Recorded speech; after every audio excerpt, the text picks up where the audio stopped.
Très chers amis, nous reprenons l'étude dans le livre de Shmuel Bet et nous sommes au chapitre 15 et c'est dans ce chapitre que commence la rébellion de Avshalom. Vayhi Maharechen, ce fut après ce qui a été compté auparavant, donc à la fin du chapitre 14, on voit que David Améler s'est réconcilié avec Avshalom. Et donc Avshalom est revenu donc à habiter à Yerushalayim. Il a quitté Guéchour et il a rejoint la cour à Yerushalayim. Mais voilà, Vayaslu Avshalom Merkava, Avshalom s'est organisé, s'est fait pour lui-même un char avec des chevaux et 50 coureurs, 50 personnes, soldats qui courent devant lui. Donc il a commencé à prendre des grands airs, comme on dit. Et non seulement cela, Vishkim Avshalom, Avshalom se levait tôt et se tenait sur le côté du chemin qui mène au palais. Et ce fut toute personne qui avait un litige et qui venait au roi pour se faire juger. Avshalom l'appelait à lui et il lui disait « De quelle ville es-tu » Et il lui répondait d'une tribu d'Israël, ton serviteur vient d'une tribu d'Israël. C'est-à-dire que lui demandait de quelle ville es-tu, c'était une façon d'engager la conversation et de montrer de l'empathie et de l'intérêt pour la personne. Donc les gens se sentent honorés et ça leur fait plaisir. Mais quand il demande de quelle ville es-tu, on ne lui répond pas le nom de la ville, parce qu'on suppose que probablement il ne connaît pas le nom de toutes les villes d'Israël. On lui dit simplement le nom de la tribu d'origine, donc de la personne concernée. Et Avshalom lui dit « Vois, tes arguments sont bons et valables, mais personne ne t'écoutera chez le roi. » Donc ici, il y a un double problème. D'abord, qu'est-ce que ça veut dire personne ne t'écoutera chez le roi? Qu'est-ce que tu en sais? Et en plus, on ne peut pas dire à tout le monde tu as raison. Forcément, quand il y a un litige entre deux personnes, il y a une personne qui a raison et une personne qui a tort. Ou alors ils sont tous les deux à moitié raison. Et donc leurs propos ne sont pas si bons, leurs arguments ne sont pas si bons et si valables. Donc, mais ça fait plaisir et c'est une façon de mettre les gens de son côté. Et alors Avshalom disait, qui me nommerait juge dans ce pays, et que vers moi vienne toute personne qui aura un litige et qui demande la justice, et je lui donnerai raison. It's d'active, je lui donnerai raison. Mais on ne peut pas donner raison à tout le monde. Et c'était lorsqu'une personne s'approchait pour se prosterner devant lui, donc par respect parce que c'est le fils du roi, mais aussi parce que il fait preuve d'empathie pour les gens, donc les gens l'apprécient. Et lui, Veshalach et Yado, il lançait sa main et il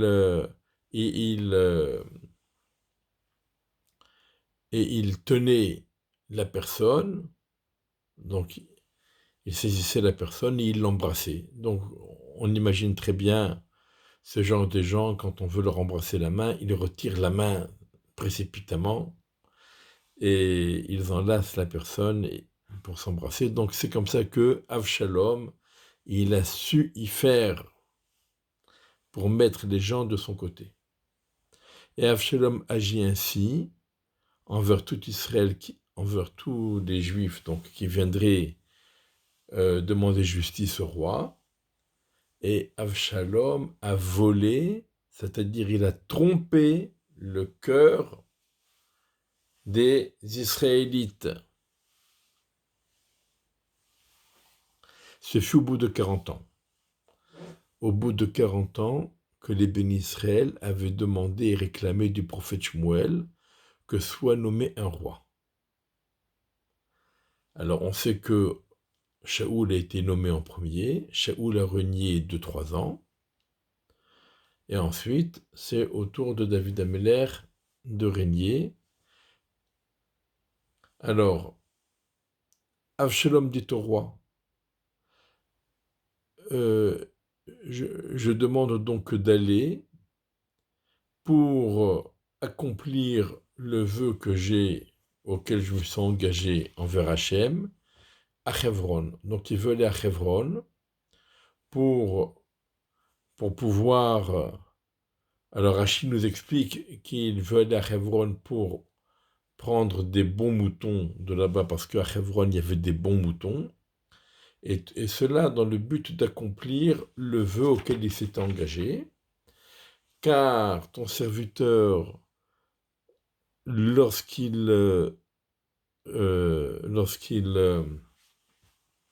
siégeait à Guéchour, à Aram, s'est engagé à un don en disant « Si Hachem me ramène à Yerushalayim, je servirai Hachem, donc je ferai un sacrifice. » Et le roi lui a dit « Lech Beshalom, va en paix. » Vayakom vayelech Hebron, il s'est levé et il est allé à Hebron.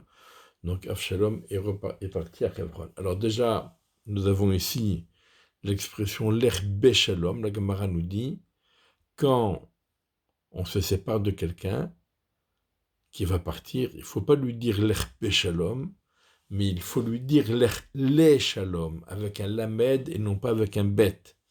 Yitro qui a dit à Moshe Rabbeinu Lech Le Shalom, eh bien Moshe Rabbeinu a bien sûr a réussi. David qui a dit à Avshalom Lech Beshalom, eh bien ça s'est très très très mal terminé.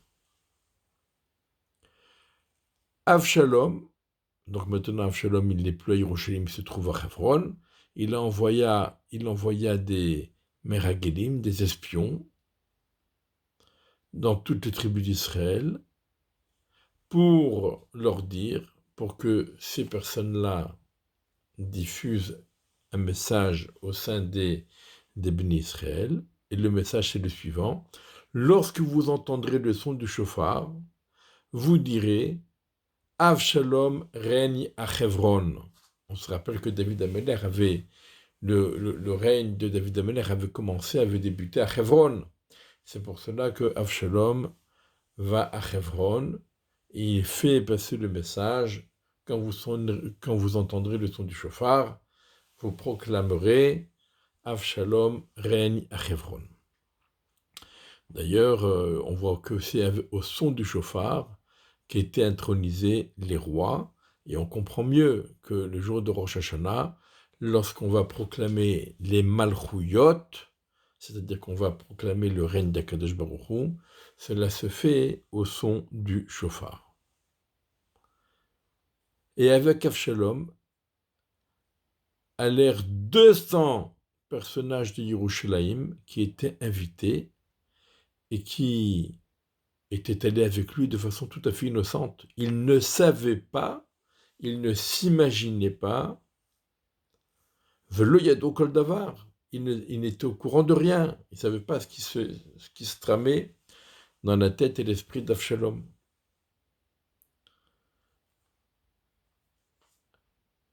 Le Rashi, le commentaire rapporte que, on verra ça un peu plus loin.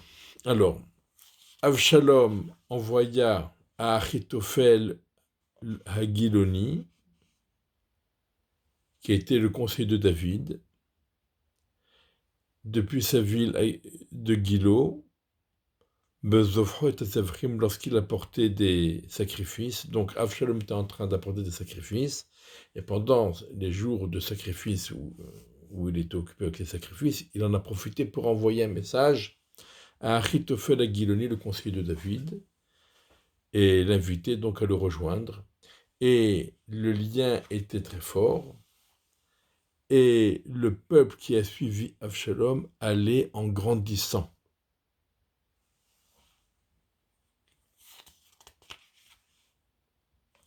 Voilà, donc Rachi rapporte effectivement que dans le Talmud de Jérusalem, dans le traité de Sota, il est rapporté que Avshalom demandait à David qu'il lui écrive une lettre comme quoi il pouvait réquisitionner 2 personnes qui aillent avec lui. Et alors, quand David lui a demandé, ben, dis-moi les noms de ces 2 personnes que j'écrive, il a dit, non, non, non, fais-moi des lettres sans nom. Et comme ça, Avshalom est présenté chaque fois à des personnes. Voilà, vous êtes réquisitionné, vous êtes réquisitionné. Et c'est comme ça qu'il a pu regrouper autour de lui 200 personnages. La Gemara nous dit des personnages, c'est-à-dire des chefs de tribunaux qui étaient tout à fait innocents et qui ignoraient totalement le but de cet appel. Et alors, va y avoir Maguide. Maguide, c'est quelqu'un qui va raconter au roi ce qui se passe dans le pays. Il est venu, il a raconté, et comment l'esprit des bénis Israël s'est rattaché à Avshalom. Donc, on annonce à David qu'il y a une rébellion qui est en cours de se préparer. David dit à tous les serviteurs qui étaient avec lui à Yerushalayim, levez-vous et fuyons, car nous n'aurons aucun rescapé de la part d'Avshalom. Si Avshalom vient à Yerushalayim et nous trouve, il mènera sur nous le malheur, il frappera la ville au fil de l'épée. On ne peut pas rester ici, il n'aura aucune pitié pour aucun d'entre nous. Donc il faut fuir. David est conscient du problème Avshalom. Et David est également conscient qu'il y a là la punition que Nathan lui avait annoncée après ce qui s'était passé avec Bathsheba. David est tout à fait conscient que ce qui se passe maintenant, c'est donc la réplique qui était annoncée. Les serviteurs du roi dirent au roi, tout ce que mon seigneur le roi choisira et décidera, nous voici tes serviteurs, nous sommes prêts à te suivre. Donc, quelle que soit l'option pour laquelle tu opteras, nous sommes là pour te servir et te suivre. Le roi sortit toute sa famille à pied, et le roi abandonna 10 femmes concubines pour garder la maison. Le roi est sorti, et tout le peuple qui allait avec lui, et ils se sont tenus dans une maison éloignée, donc une demeure la plus éloignée des murailles de Yerushalayim, et tous ses serviteurs passaient devant lui, Vechol Akereti, Vechol Apeleti. Le Kereti et le Peleti, selon un avis dans la Gemara, il s'agit du Sanhedrin, qui ont accompagné David, et certains commentaires expliquent que le Kereti et le Peleti, ce sont des archers, et des frondeurs, ainsi que tous les gens de Gath, au nombre de 600, qui étaient venus avec lui à pied depuis Gath. Ils sont passés, donc c'est le premier groupe qui a accompagné David Améler lorsqu'il fuyait Shaoul. Eh bien, ils sont passés donc devant le roi.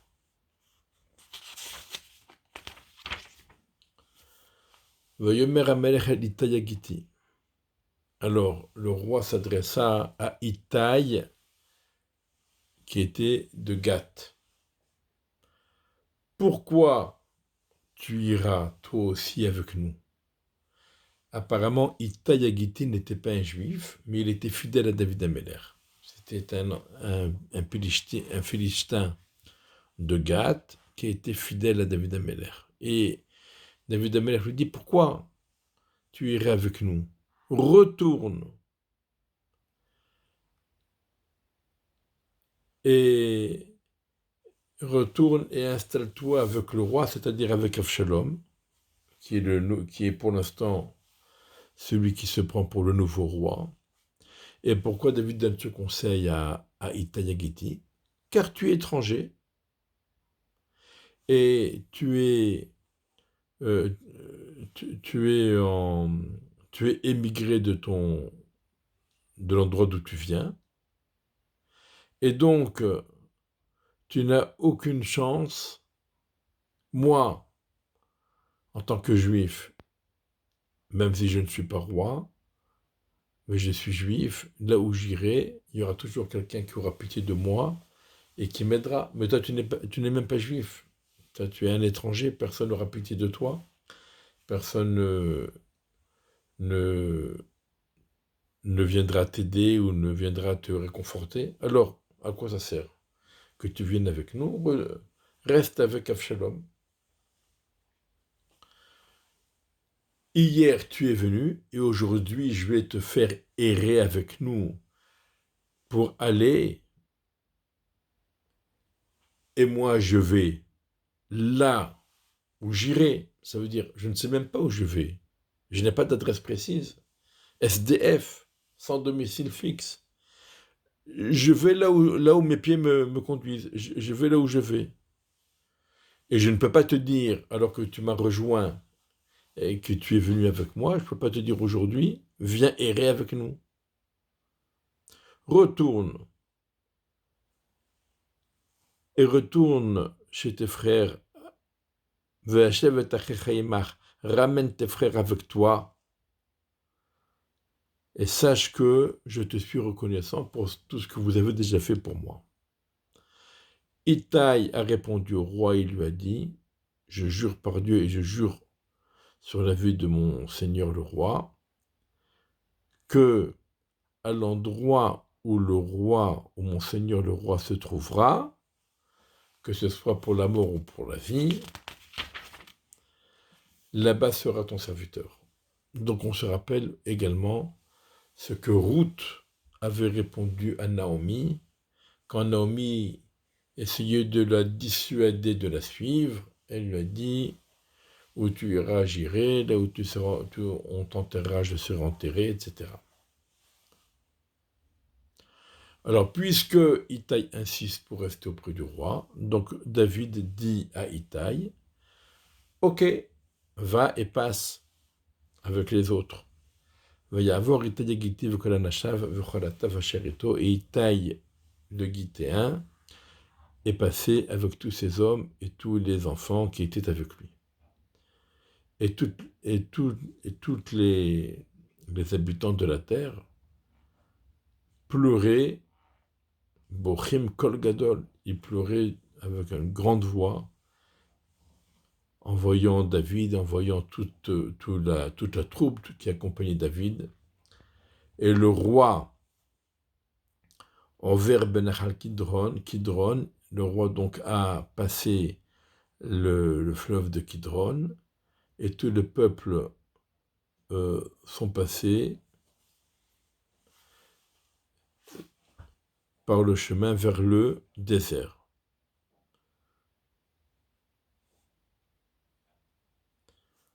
Alors, et voici que, alors, ce passouk, il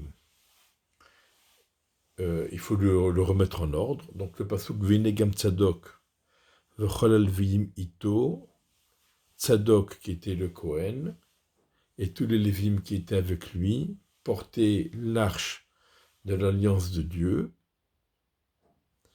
Vayatziku et Aaron Elim Vaya Leviatar. Ils ont porté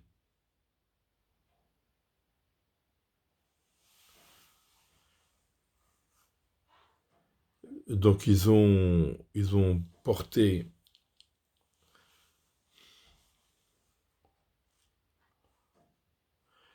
ils ont déposé l'arche de Dieu et Eviatar est monté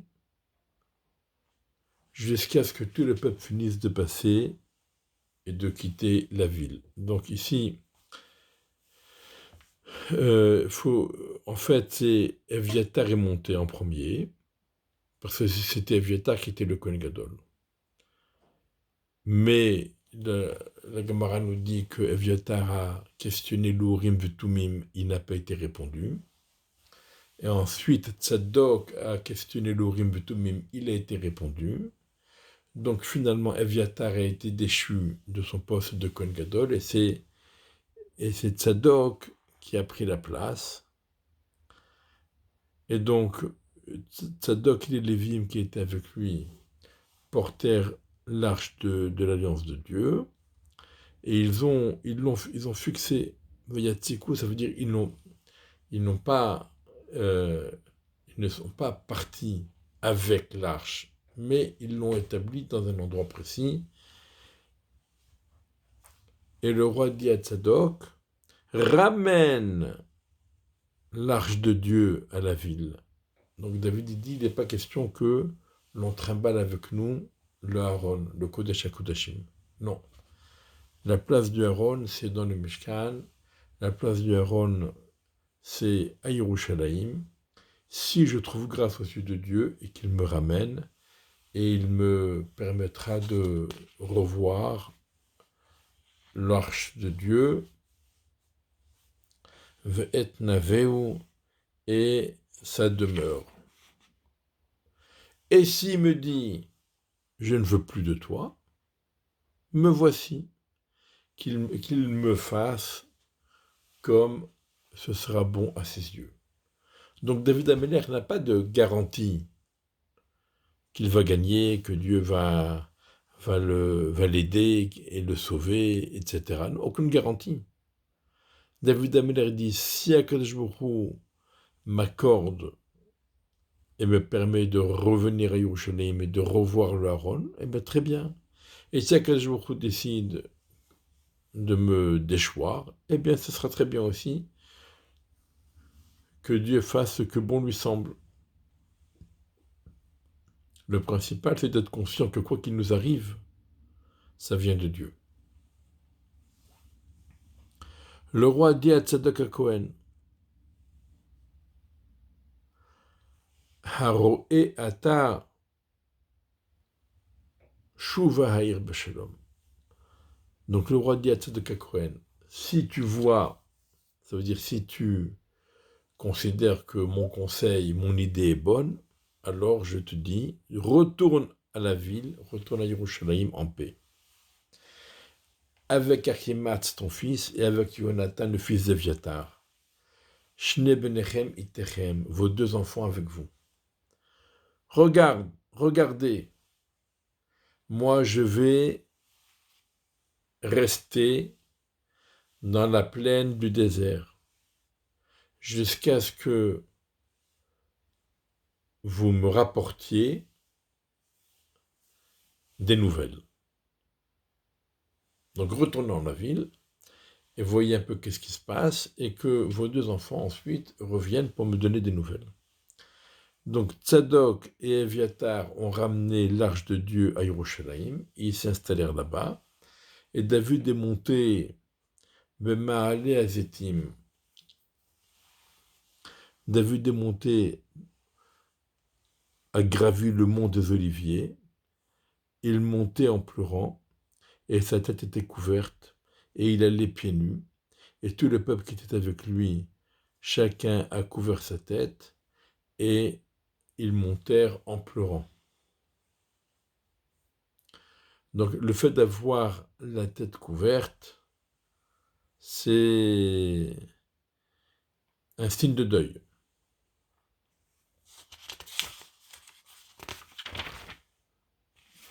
David guide les morts, et David s'est exprimé en disant Achitophel, donc Achitophel c'était un conseiller jusqu'à présent, c'était un conseiller de David.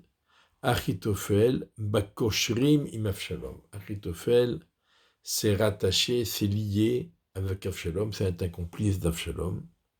Et David dit Donc il a prié Hachem et il a dit Sakelna et atzat Achitophel Hachem. Akadosh Baruch Hu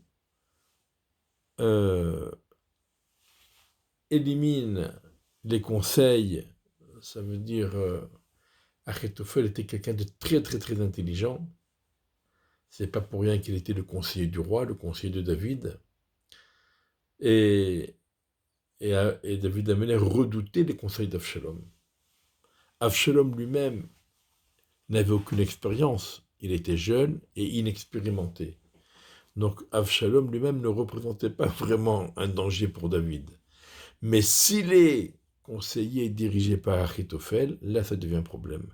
Et donc David prie Hachem pour que les conseils d'Achitophel ne soient pas bons. Et donc David est venu au sommet de Harazetim, duquel il se prosternait quand il venait de l'extérieur et qu'il arrivait à cet endroit-là et qu'il voyait donc Yerushalayim et le Mishkan, et le Aaron, l'arche sainte, il se prosternait depuis là-bas. Et voici qu'à sa rencontre est venu Hushai Ha'arki, qui est qu'un roi Kutanto, dont la tunique était déchirée, va à Damal Rocho et de la terre sur sa tête. Alors, la Gemara rapporte qu'à ce moment-là, David Améler a voulu faire de l'idolâtrie. Pourquoi? Parce que il s'est dit, c'est pas normal que moi, David Améler, qui suis réputé comme étant quelqu'un de tzaddik, il m'arrive une chose pareille, que mon fils se rebelle contre moi et veuille me tuer. Alors, pour éviter une profanation du nom d'Hachem, David Améler, il a dit, je vais fauter et je vais faire Avodah Zarah. Et les gens, quand ils verront ce qui m'arrive, ils diront, eh bien, parce qu'en vérité, David Améler n'était pas un tzaddik, c'était un rachat, et Dieu l'a puni. Voilà, c'est ce que David Améler a dit à Hushai Ha'arki. C'était une idée de David Améler. Et Hushai Ha'arki, bien entendu, l'a dissuadé d'une telle idée. Alors, veuillez Merlot David dit à Hushai Ha'arki, si tu passes avec moi, tu seras pour moi une charge. Hushai Ha'arki était âgé et il était lent. Et David Améler, il dit, mais moi, j'ai pas le temps de t'attendre de partout. Donc, c'est pas une bonne idée que tu viennes avec moi, parce que tu seras pour moi une charge. Par contre, si tu retournes à la ville, et tu diras à Avshalom, Avdecha ani amelech, Avdecha ani amelech ehye. Je serai, mon Seigneur le roi, je serai ton serviteur, comme j'étais Eved Avicha, comme j'étais le serviteur de ton père. Va'ani me'az ve'ata va'ani avdecha. J'ai été le serviteur de ton père depuis toujours, et maintenant je suis ton serviteur. Et dans quel but David demande à Hushai Ha'arki d'agir ainsi?